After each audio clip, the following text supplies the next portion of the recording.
Trolling part. ఒక ముఖ్యమంత్రి troll అవ్వడం అనేది ఈ మధ్య కాలంలో చాలా తక్కువగా జరిగింది. అంటే ఒక 10 ఏళ్ల కాలంలో మనం చూసుకుంటే, అట్‌లీస్ట్ లాస్ట్ 5 ఇయర్స్ అనేది చూసుకుంటే. జగన్మోహన్ రెడ్డి తన నిర్ణయాలతో ట్రోల్ అయ్యాడు.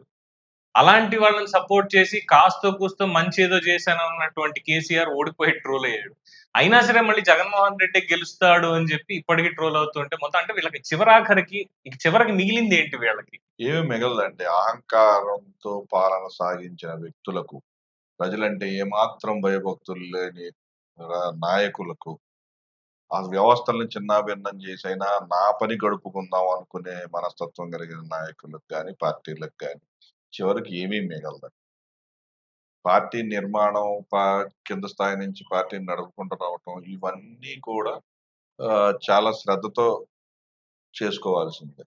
కేవలం ఒక రాజకీయ నాయకుడు కొడుకుగా రంగప్రవేశం చేసి, ఆ నాయకుడు చనిపోయిన దాన్ని క్యాష్ చేసుకొని, తనకు పదవి కోసమే పెట్టబడిన రాజకీయ పార్టీ ఇది. ఈ పార్టీ ఎంతకాలం అధికారం లేకపోతే ఎంతకాలం సస్టైన్ అవుద్ది.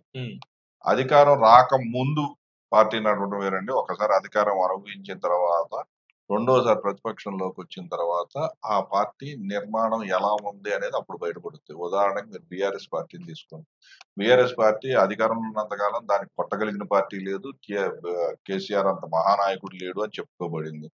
అధికారం కోల్పోయిన తర్వాత ఈ రోజు ఒక్క పార్లమెంట్ సీట్ గెలవడానికి నానా తంటాలు పడుతుంది. అది కూడా గెలవలేదు. అంటే 10 ఏళ్ల పాటు రాష్ట్రాన్ని అప్రజాతంగా ఏలిన పార్టీ ఒక ఎలక్షన్‌లో ఒక ఎంపీ సీటు కూడా గెలవలేని స్థితికి దిగజారిపోయింది అంటే సంస్థాగతంగా లోపం ఉండబట్టే కదా! ఇప్పుడు రేపొద్దున ప్రతిపక్ష పాత్ర ఏమాత్రం పోషించగలరు వీళ్ళు?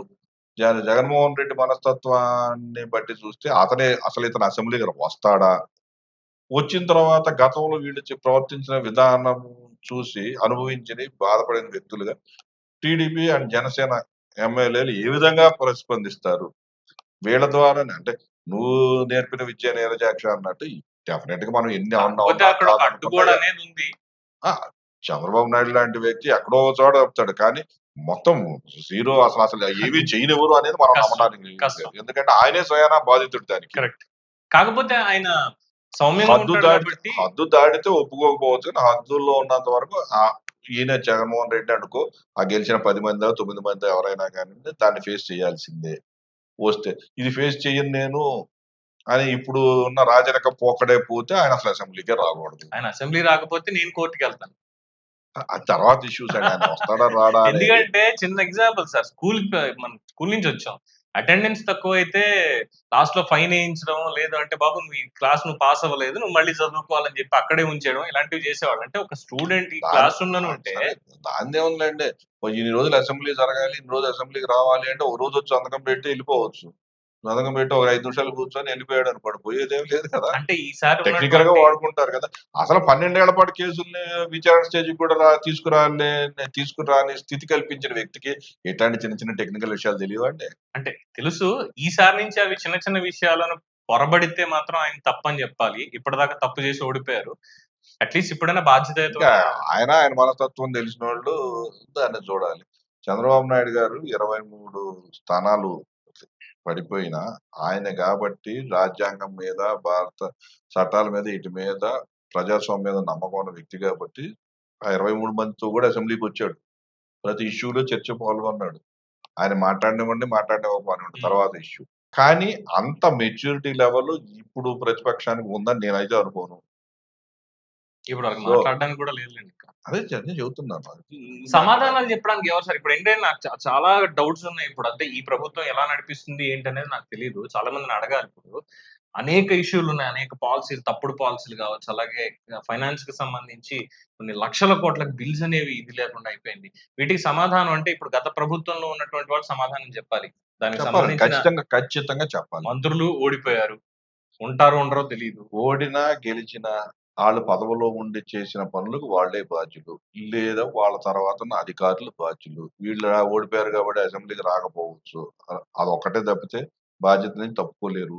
2 ఈ అధికారులు ఎవరైతే ఉన్నారో వీళ్ళు సంపూర్ణ బాధ్యత వహించాల్సిందే. ప్రభుత్వాన్ని నడిపేది గవర్నర్ పేరు మీద ఆర్డర్‌లు ఇచ్చేది ఇయన్నీ ప్రభుత్వాధికారులే గాని, వీళ్ళు గాదు.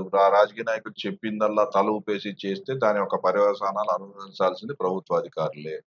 రేపొద్దున వాళ్ళు వీళ్ళు కుమ్మక్కై నాకిష్టం లేదు సార్ బలవంతాన చేశారు అన్నా గాని బాధ్యత నీదే. హ్మ్. ఆ విషయం అధికారికి తెలియక గాదు గదా! తన స్వలాభం చూసుకొని చేసుంటారు. ఈ ప్రభుత్వం అవన్నీ తప్పుడు చెడిపోయిన వ్యవస్థలనన్నింటిని బాగు చేయటం మొదలెడితే గనక, వీళ్ళందరూ బాధ్యత వహించి సమాధానాలు జెప్పాలి. దానికి మళ్ళా వీళ్ళు రాజకీయంగా మా మీద కక్ష సాధింపు అంటే గతంలో నువ్వు చేసావు. ఏ కేసు పెట్టావు? ఎవడికి కనీసం దాని గురించి చార్జ్ షీట్ గూడా వేయలేదు. సరైన సాక్ష్యాలు చూపించలేదు. నీకిష్టం లేని వ్యక్తులందరిని ఏదో ఒక కేసుతో ముందు లోపలే తర్వాత చూద్దాం అనే స్థితిలో పనిచేశారు. కానీ చంద్రబాబు నాయుడు గారి ఆధ్వర్యంలో అటువంటి స్థితి అంత దిగజారి వెళ్ళకపోవచ్చు. చట్ట పరిధిలో వీటన్నిటిని వ్యవస్థలను సరిదిద్దే కార్యక్రమం అయితే చేస్తారు. రైట్. సో ఓవరాల్‌గా 2024 ఎన్నికలు దేశానికి ఎటువంటి మెసేజ్ ఇచ్చాయి? ఆంధ్రప్రదేశ్ ఎన్నికలు. అహంకారం, అహంభావంతో విర్రవీగే నాయకులకు ప్రజలు అంగీకరించరు. వాళ్ళకి చెప్పుతో కొట్టినట్టుగా వాళ్ళ స్థానం ఏదో చూపిస్తారు. Right. Thank you very much Vijay గారు. థాంక్ యూ అండి. సో ఇది 2024కి సంబంధించి చెప్పుకోవాల్సినటువంటి విషయం. ఒక పక్క నవ్వు ఆపుకుంటున్నా. నిజంగా చెప్తున్నాను మీకు. ఒక పక్క నవ్వు ఆపుకుంటాను. ఎందుకంటే 161 అనేటువంటి రిజల్ట్ ఇక ఈ మీరు జనాలేనా? లేదంటే ఇంకేమన్నా పెద్దిరెడ్డి అన్నట్టుగా మా జనాలు, మా ఓటర్లు వేరే ఉన్నారన్నట్టు మీరు ఆంధ్రప్రదేశ్ జనాలేనా అసల ఈ ఓట్లేసింది? 89% రికార్డ్. 161 సీట్లు కూటమికి ఇవ్వడాలు.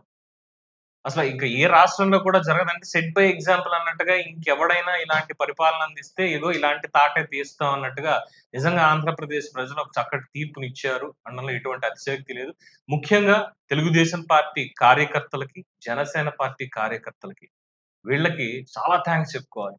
గ్రౌండ్ లెవెల్‌లో అన్యాయం ఏం జరుగుతోంది? ఎలా జరుగుతోంది? అనేది కళ్ళకి కట్టినట్టుగా ప్రతి ఒక్కళ్ళ దగ్గరికి వెళ్లి చెప్పి, ఈరోజు ఈ పార్టీలకి ఇంత స్థాయిలో మీరు ఓట్లేసేలా చేసినందుకు నిజంగా వాళ్ళకి థాంక్స్ చెప్పాలి. సో, 2024 ప్రతి ఒక్కళ్ళ జీవితంలో కూడా ఒక మైలురాయిగా మిగిలిపోతుందనడంలో ఎటువంటి అతిశయోక్తి లేదు. సో, దీని మీద మీ అభిప్రాయాన్ని కామెంట్స్ రూపంలో తెలియజేయండి. చూస్తూనే ఉండండి ఐకాన్ న్యూస్. నేను మీ పవన్ కృష్ణ.